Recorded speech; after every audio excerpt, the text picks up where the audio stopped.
보존할 만한 가치가 있는 문화유산, 이 짧은 정의에 담을 수 없는 우리의 어리, 먼지 쌓인 고적에 깨진 도자기 파편에 낡은 석가래 아래 고이 담겨 있습니다. 그러나 단지 문화재 선정 기준에 조금 못 미친다는 이유만으로 이른바 비지정 문화재로 관리 대상에서 제외된 이천의 문화유산이 우리의 무관심 속에서 안타깝게 쓸쓸히 풍화되고 있습니다. 여러분들의 지혜와 시민 여러분의 관심으로 이 땅에 살았던 사람들이 어리당긴 그리고 우리 삶을 담아갈 우리 문화유산을 후세에 전하고 대대손손 다시 이어나가도록 할 수 있기를 기대하겠습니다. 감사합니다. 지금부터 본격적으로 심포지엄을 시작하도록 하겠습니다. 발제자님께서는 오른쪽에 있는 발표석으로 이동하셔서 발표를 하시면 되고요. 발제가 끝나시면 이인수 자장님의 사회로 해당 토론을 진행하도록 하겠습니다. 가장 먼저 허영호 교수님께서 발제를 해주시겠습니다. 박수 부탁드리겠습니다. 개인이 중요하다고 생각하는 문화유산이 있을 수가 있고, 한 지역이 생각하는 문화유산, 또는 좀 넓혀서 고을이, 마을이, 국가가 중요하다는 게 각각 있을 수가 있습니다. 이 얘기는 또 역으로 국가가 중요하다고 생각되는 무형유산, 한 국가가 생각되는 문화유산이 다른 국가에서는 그닥 중요하게 여기지 않을 수도 있다는 얘기입니다.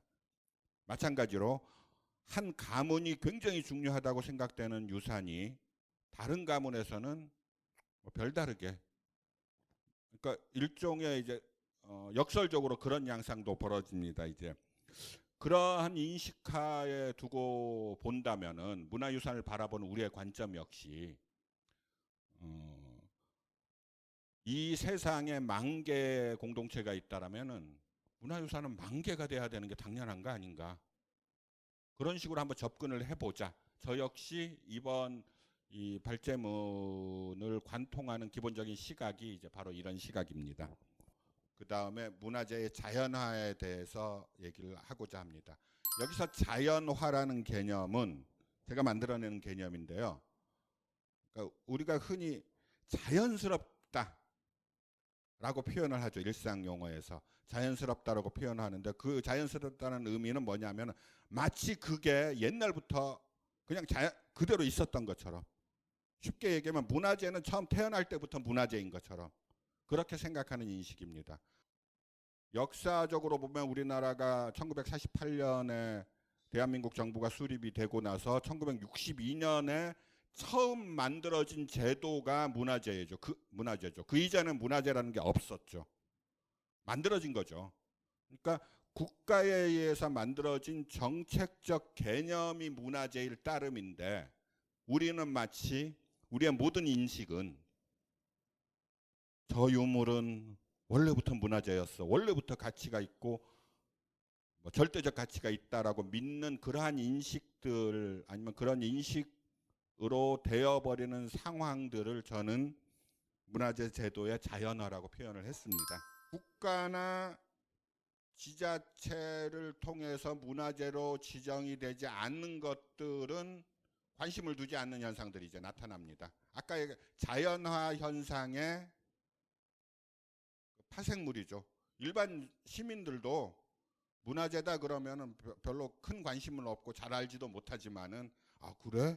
해서 다시 한번 눈을 돌리게 되지만은, 그것도 아니야라고 그냥 있는 거야라고 했을 경우에는 눈길조차 주지 않는 그러한 현상들이 이제 나타납니다. 국가나 지자체 역시 아니 지금 지정된 것들 보호 관리하기도 바빠 미치겠는데 왜 딴 것까지 신경 쓰라고 그러는지 모르겠다. 멸실되거나 도난되거나 그 다음에 뭐 전승 자체가 단절되어 버리는 이른바 지정되지 않는 거에 않는 문화재 또는 문화유산에 대한 그 주목받 관심받게 현상들이 이제 쭉 나타나기 시작합니다.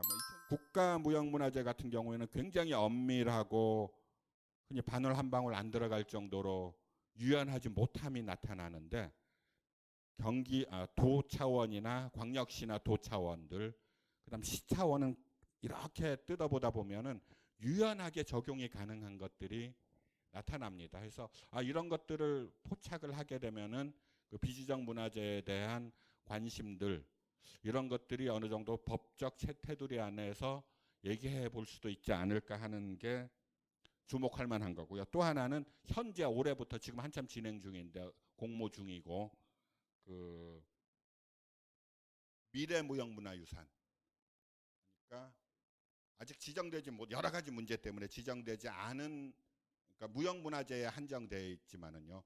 그와 관련된 정책이 지금 시행이 되고 한 10년 정도 특별하게 이제 지금 진행이 될 것 같은데요. 누가 문화재를 지정하는가, 문화재를 지정하는 권력, 권위를 문화재위원이나 국가나 기관한테 주지 말고 그 권력과 권위를 지역 공동체든 아니면 지역 사람들이 가지면 안 될까? 가져서 우리 마음대로 한번 해보면 안 될까? 라는 류의 생각들을 저는 해야 된다고 생각됩니다. 그리고 두 번째 제 제안은 그래서 이탈을 해서 그러면 어떻게 할 것인가 좀 더 구체화시키는데 그 권력과 권위를 지역 공동체가 가지면 어떨까? 지역 공동체가 갖고 이 차원에서 그걸 무형유산이라고 지정할 수도 있고 뭐 우리 유산이라고 할 수도 있고 그런데 각각 그래도 함께 공공재로서 지역의 공공재로서 함께 보호하고 관리하고 지원해 줘야 될 대상으로서 그 삼으려면은 뭔가 합의된 그 무엇이 있어야 되죠. 그리고 현재 창의도시와 관련된 그 여러 가지 논의들이 다른 주제나 다른 맥락하고 긴밀하게 결합이 되면서 문제는 그거죠. 공장 그렇게 뭐 그 이전까지의 산업 말고 새로운 창의 산업을 중심으로 해서 지역민들이 다 같이 풍요롭게 사는 길을 지향하는 게 창의도시의 궁극적인 목적이라면은 저는 문화유산하고 결합을 못할 리가 없다라는 생각입니다.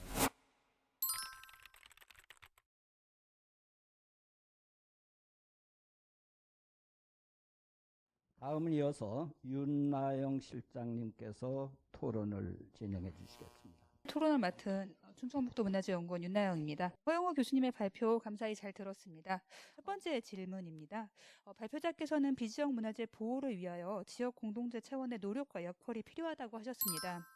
유형 문화재 같은 경우에는 영국에서 발생해서 전 세계로 전파된 내셔널 트러스트 운동이라든지 우리나라의 문화재 지킴이 활동 등을 통해서 시민들이 비지적 문화재 보존에 참여를 하고 있습니다. 하지만 무형문화재는 이러한 시민운동의 범위에 포함되지 않는 것으로 알고 있습니다. 이에 무형문화재 보존 및 진흥을 위하여 시민단체가 하여야 할 역할은 무엇이라고 생각하시는지 발표자의 의견을 듣고 싶습니다. 네, 두 번째는 발표자께서 2장에서 말씀하신 문화재 제도의 자연화 개념에 대한 부분입니다. 아까 말씀하신 그 자연화 부분들은 지정 문화재와 비지정 문화재의 차별이라는 부분에서 말씀을 하셨는데 저는 만약에 그렇다고 한다면 지정 문화재 자체에도 문제가 되는 것은 아닌지 이제 지정 문화재도 한번 지정이 되고 난다면 이 문화재가 가지고 있는 진전성이라든지 완전성이라는 부분들에 대한 검토가 되지 않고 이제 이 부분에 대한 주기적인 검토가 필요하다는 의미는 아니신지 그 부분에 대해서도 한번 그 의견을 듣고 싶습니다. 하지만 문화재 문제 목록조의를 할 때 가장 큰 문제는 사실은 예산과 인력의 문제라고 생각을 하거든요. 이제 이 모든 문화재를 대상으로 한다는 취지는 좋지만 여기에 소요되는 예산과 인력이라는 부분들을 과연 어떻게 해결할 수 있는지에 대한 부분들도 발표자의 의견을 듣고 싶습니다. 네, 이상입니다. 다음은 오늘의 두 번째 발제로 희망 이천 이정호 대표께서 관리 사각지대에 놓인 이천의 문화재를 주제로 발표를 해주시겠습니다. 저는 관리 사각지대에 놓인 이 비지정 문화재를 이 사례 중심으로 좀 발제를 준비를 했습니다. 오천 역사를 활용해서 이 수려선을 기념하는 역사관으로 남겼으면 어땠을까? 이 석조 건축물이 흔치 않은 우리 이천에도 한국전쟁 직후에 건립한 석조 건축물이 불과 얼마 전까지 존재했었습니다.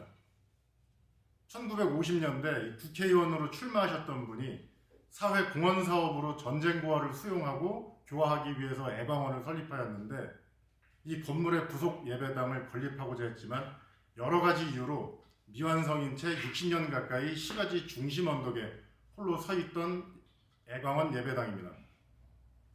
애광원 예배당은 소유의 변경, 용도의 변화, 원형의 상실, 활용의 포기 등 다양한 악재가 겹쳐서 5천역처럼 흔적도 없이 철거되는 최후를 맞았습니다. 제가 철거를 앞둔 시기에 시청에 문의를 했었는데 이 문화재를 A 등급서부터 D까지 등급을 가치를 나눠서 이 등급이 낮다는 이유로 이 안타까운 결과를 맞이했습니다. 일단은 보다 근본적인 이유는 건립 연대가 짧다는 이유로 이 문화재로서의 가치를 미흡하게 인식하지 않았나 생각이 됩니다. 이 최용신의 생애를 집필했다는 이유로 일본 경찰에 의해 작품을 압수당한 이 서대문 형무소에서 옥고를 치른 성천 유달령 박사입니다. 이천시 고담동 태생으로 이 독립운동가이자 사회운동가이며 이 서예가, 농학자, 교수 등 다양한 분야에서 굴곡진 현대사에 큰 발자취를 남긴 자랑스러운 이천의 인물입니다. 그러나 아쉽게도 그의 생가터는 안내판조차 마련되어 있지 않습니다. 이 사진으로 보시다시피 현재 소유자의 방치 속에 이 심훈을 기리는 서울시와는 많은 비교가 됩니다. 생가터를 사용하지 않는 소유자의 방치를 기회로 삼아서 이 매입을 고려하는 등 행정기관과 지역사회의 적극적인 활용 방법 논의가 필요하지 않을까 생각이 됩니다. 신둔면은 1919년 4월 1일 이천에서 가장 규모가 큰 만세 시위가 열린 현장이었습니다. 1966년 뜻있는 지역분들이 결성한 한천회는 이 숭고한 정신을 기리고자 신둔 면사무소 내에 기미독립선언 의거 기념비를 건립하였습니다. 그런데 이 기념비는 지금 신둔 수강리에 신설된 신둔 체육공원 내로 옮겨져 있습니다. 오히려 지금 신둔 면사무소 앞자리를 지키고 있는 비석은 일제강점기 주민 수탈에 앞장선 역대 신둔 면장 한봉교, 이일창, 이병석, 이병태와 도순사 박태근의 공적비입니다.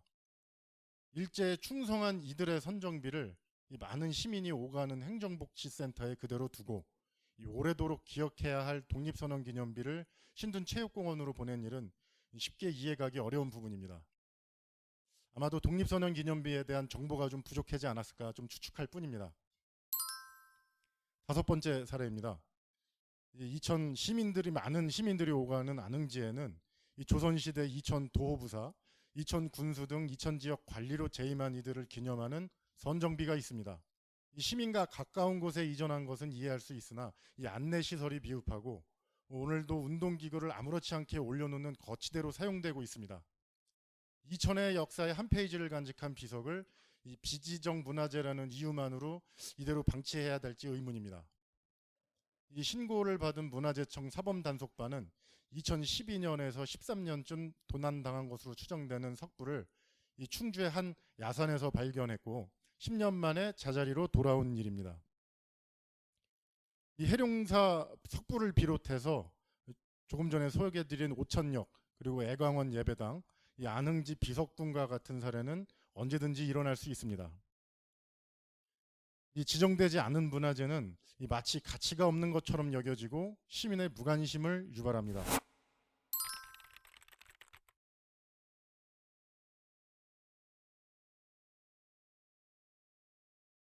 네, 다음은 이태호 이천시청 학예연구사께서 토론해 주시겠습니다. 네, 안녕하십니까. 이천시청 이태호입니다. 이천시에서는 내년 2022년부터 대략 한 3차년도에 걸쳐서 유형문화재, 무형문화재, 기념물, 민속문화재 등 포괄적인 자료를 분류하여 자료조사 후 관리 방안을 수립하고자 계획하고 있습니다. 이 지정 문화재 관리는 우리 이천시 행정기관뿐만 아니라 앞에 허용호 선생님도 발표자도 말씀하셨지만은 시민 공동체, 예를 들어서 문화재 지킴이라든지 문화재 돌보미와 같은 시민들의 자발적인 참여가 무엇보다 중요하다는 것은 두말할 필요도 없으며 이러한 노력으로 역사와 문화가 자랑스러운 고향 이천의 정체성과 위상을 후손들에게 물려줄 수 있을 것이라고 생각하고 있습니다. 감사합니다. 다음은 이어서 세 번째 발제로 이천시의회 서학원 의원께서 이천시 무형문화재 보존을 위한 말씀을 해주시겠습니다. 예, 저는 개인적으로 유럽을 여행할 기회가 많았습니다. 특히 도시마다 스토리텔링 형식으로 시대적 배경과 지역 문화재를 자연스럽게 결합하여 관광 상품화하는 모습이 상당히 인상적이었습니다. 우리 이천시는 어떠한가? 이천시 의회는 지난 2011년 이천시 무형문화재 보존 및 지원에 관한 조례를 제정하였습니다. 이천시 무형문화재의 전통을 보존하고 세계적 문화유산으로 육성하기 위한 목적이지만 조례 제정 취지에는 적극적으로 공감하지만 구문을 찬찬히 살피면 아직까지 중앙 집권적인 사고에 색깔이 남아있지 않나라는 생각이 들고 있습니다. 조례에 따르면 이천의 무형문화재는 국가 혹은 도지사가 인정해서 지정받은 문화재 중 이천시 관할에 근거를 둔 문화재라고 명시가 되어 있습니다. 주체가 되어야 할 이천시는 상위 광역단체죠. 광역단위에서 지정한 문화재를 단순히 보존 관리하는, 그리고 현재 이천시에서 소지한 무형문화재는 모두 경기도가 지정한 무형문화재이고요. 아직까지 이천에서 무형문화재를 지정한 것은 한 건도 없습니다. 그러나 중앙에서 제시한 문화재 선정 기준을 아무런 고민 없이 받아들이는 문제는 전혀 다른 차원이 아닌가 생각이 되어집니다. 이천에도 무형문화재로서 가치가 충분한 비지정 무형문화유산이 상당히 많다라고 생각이 되어지고요. 아래는 경기도 혹은 정부에서 주최한 경연대회에서 두 종목이 거둔 성적이 있습니다. 율면, 정승달구지의 학술적 문화적 가치 또한 이천 거북놀이 못지 않다는 사실을 단편적으로 보여줄 수 있다라고 생각이 되어지고요. 율면 정승달구지는 당장 존속을 장담하기 어려운 실정입니다. 현재 시스템에서 등록 문화재는 그 자체로 행정적 지원이 명분이 되고 있습니다. 반대로 생각하면 지정받지 못한 문화재는 지원할 근거가 없는 것이죠. 이천시의 다른 무형문화유산도 비슷합니다. 이천 자체 농요를 비롯하여 정계산 산신제, 그쵸, 이 마을이었는데요. 효양산 산신제, 수아리 나무고사, 종리 왕골자리 등이 비슷한 실정입니다. 하나하나 이천을 대표하는 무형문화재로서의 가치가 충분한 것인데 단지 중앙의 기준으로 지정받지 못한 부분이 상당히 아쉽습니다. 문화재 관리 영역에서 민간이 차지하는 비중이 상당히 클 것입니다. 문화재청 자료에 의하면 공공 영역에서 소유한 문화재는 약 37%에 불과하며 민간이 소유한 문화재는 63%에 달한다고 합니다. 우리나라 문화재 3개 중 2개만 민간 소유이고요. 그 다음에 이천시 비지정 문화재도 비슷할 것으로 추측이 되어지고 있습니다. 이러한 민간 자료를 관리하는 방안은 안동 국학진흥원의 사례를 참고할 만하다고 생각합니다. 국학진흥원은 민간 문화재의 소유권을 기증하는 대신 관리 명목으로 문화재의 기탁을 유도하고 있습니다. 기탁자는 자신의 명패가 뚜렷한 전시실 입구를 지나 언제든 자신이 소유의 문화재를 볼 수 있으며 국학진흥원은 확보한 자료를 연구, 보존하고 있습니다. 소유권자와 공공기관이 서로 윈윈 및 협업할 수 있는 방식이라고 생각되어집니다. 현재 등록문화재 지정은 누군가의 신청에 의해 지정 과정이 이루어지는데 이천시 비지정문화재를 발굴하려는 우리는 그보다 더 적극적으로 움직여야 합니다. 신청이 없더라도 문화재 전문가와 향토 사학자의 협력 체계를 이루어 지역 내에서 광범위한 그리고 전문성을 통한 조사가 이루어져야 합니다. 이는 특히 무형문화재의 전승에 집착하는 현상을 타개하고 활용에 중점을 둔 문화재 보존의 새로운 차원으로 나아가는 데 효과적일 것입니다.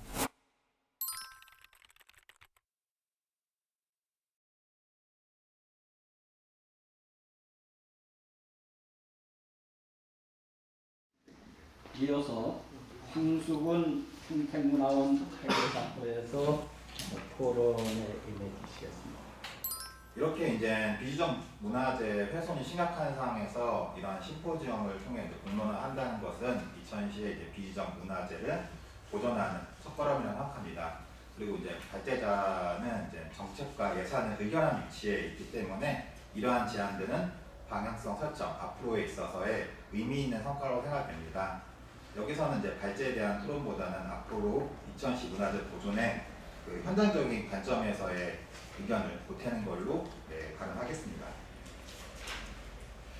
그리고 이제 지켜야 될 무형유산으로는 이제 일반적으로 예능과 기능을 많이 얘기했었는데 이제 인식이 확대된다고 생각합니다. 아까 전에도 말씀하셨던 것처럼 유네스코 유형문화유산에 김장이 지정된 것처럼 이제는 생활양식, 마을, 의례, 민속 등으로 확대가 필요하고 이제 정책 수립 이후에는 실질적인 보존 조치를 하기 위한 행위가 필요할 것으로 생각되는데요. 조례 정책이나 따른 위원회 구성은 정책적 방향을 설정은 아무래도 가능하겠지만 실질적인 보존 조치 활동에는 한계가 따르긴 마련입니다. 이제 무형문화재는 단순하게 그 원형 보존에 그치는 것이 아니라 이제 활용돼야 그 가치가 더 높아진다고 생각합니다. 현재적 가치를 추구해서 지속성을 유지해야 되는 거기 때문인데요. 형태적인 원형 보존뿐만 아니라 동시에 이제 정통성과 역사성을 유지하면서도 현대적인 관점에서 그 가치를 발견해서 발전 계승해야 됩니다.